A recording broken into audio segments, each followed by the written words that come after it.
lot of what I'd say is we've been through the initial stage, we've been through the crawl stage or the firefight stage. And, I would say that we're moving into the next phase of that, which is stability or the walk portion of it. They are ready to make a change. And so it kind of goes from like this, I've held off as long as I possibly can, to now I want to kind of skip 7 or 10 steps and get to the finish line. And I think part of what we want to help educate people on is the importance of going at the right pace and taking the right steps in order to be successful. Until you move into that stability mindset. And that stability mindset is, okay, we need to professionalize what we're doing, because if we don't, we're going to continue doing the same things over and over again, making the same mistakes, not understanding what we actually have to do to move the company forward.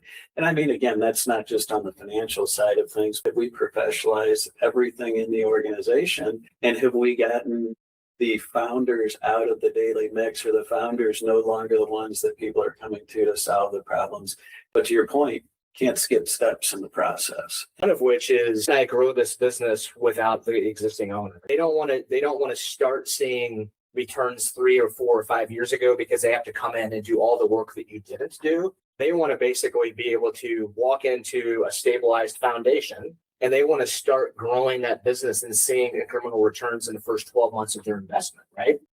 And so I think, the overwhelming message that we're trying to share today is it doesn't really matter what industry you're in. It doesn't matter if you're a 5-year-old business that's trying to seek capital from venture capital firm, for instance, because you have, a really interesting tech stack that a solution that you think is going to kind of change the universe. If you're at that stage where you recognize that your growth is stifled, there's work that you have to put in, right?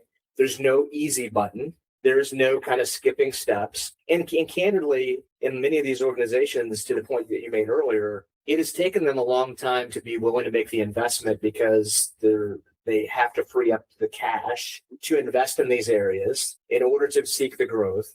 There's no shortcut. Like, it is an iteration. It's an iterative process. And I think you just have to understand that going into it, and you have to embrace it, because if you embrace it and you stay true to that crawl, walk, run approach, the outcomes are just going to be much better. Absolutely. And I mean, to your point on skipping steps, I mean, most children don't go from really sitting to walking. So that natural progression in life is the same one that we see from a business standpoint as well.